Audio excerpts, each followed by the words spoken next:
first, the man who was chief strategist for candidate Obama and is now senior advisor to President Obama, David Axelrod. Welcome back to Meet the Press. Great to be here, David. Certainly a productive time and a huge legislative victory with this stimulus package. The president has claimed victory. And here's the bottom line question. What will this stimulus plan do to ease the recession this year? Well, I think that there's going to be some immediate activity. Let's understand this is the worst economic downturn we've had since World War II.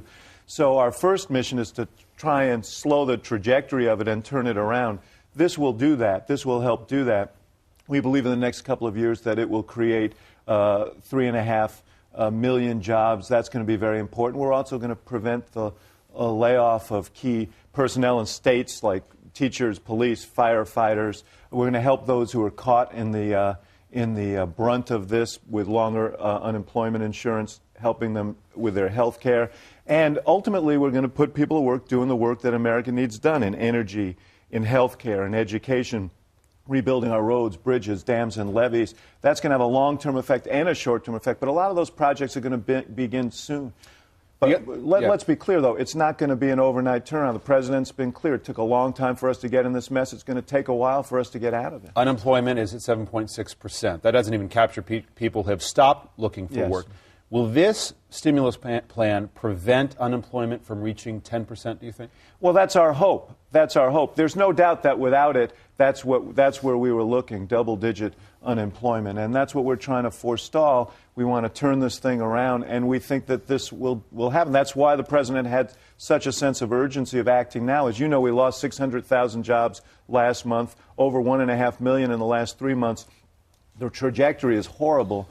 This should help put the brakes on that and slow it down. So you talk about jobs. The president has promised to save or create actually 4 million jobs. Your own economic reporting indicates that that won't be achieved until the fourth quarter of 2010. So as you say, this is not immediate. But there's one prominent economist who says maybe that goal won't be reached. This is how it was reported in the Washington Post. The final package is just not going to pack the same jobs punch as some earlier versions, which cost as much as $100 billion more, said Mark Zandi, chief economist of Moody's Economy.com, whose analyses have been cited by both White House officials as well as congressional Democrats. Zandi estimates the measure will create only about 2.2 million jobs by the end of 2010, leaving unemployment hovering around 10% and probably forcing lawmakers to undertake another stimulus plan. Stimulus plan? Look, let's see how this works. I respect Mr. Zandi, but there are all kinds of analyses by many economists saying different things. We believe that the 3 to 4 million number is an accurate number, a good guess. But there are some unknowns here. Let's give this a try. We think this is the most ambitious recovery package in the history of this country, and let's move forward with it. But is it ambitious enough? I mean, there are other economists, Paul Krugman writing this week, citing the Congressional Budget Office, saying that the economy is underproducing to the tune of what could be $2.9 trillion. So a nearly $800 billion stimulus package, as huge as that is, may not be enough. Well, let's see how it goes, Dave. We think this will have a multiplier effect, and that ultimately it's going to pay off. It's going to turn this around. It's going to break the hard edge of this recession. The interesting thing is, we just had a debate this week, and you heard people saying it was too large. You heard people saying it was too small. Yeah. We believe it's where it should be, and we want to move forward. The president said his metric was 4 million jobs. If you have benchmarks along the way before fourth quarter 2010 that those are not being achieved, will you go back to Congress and ask for another stimulus plan? I'm not going to presuppose that, David. That's a hypothetical I'm not going to deal with. We have great confidence in what we're doing here, that it's going to produce jobs in the short run and economic progress in the long run, and that's the assumption we're making. Okay, there is some criticism about how this stimulus plan actually pays out. Where the stimulus is it front-loaded, is it back-loaded? The Economist editorialized this way: the fiscal stimulus plan has some obvious flaws. Too much of the boost to demand is backloaded to 2010 and beyond. The compromise bill is larded with spending determined more by Democratic lawmakers' pet projects than by the efficiency with which the economy will be boosted. Now, here is what The Economist is referring to. This is an analysis by the Congressional Budget Office, and you see it on the screen here.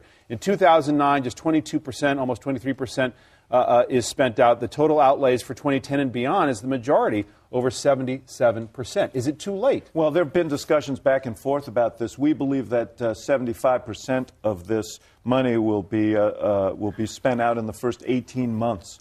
So there are disputes over that. Look, first of all, a large part of the package is helping people who are caught in this recession, extending unemployment benefits, health care, and so on. That's going to have a stimulative effect. Everybody agrees on that.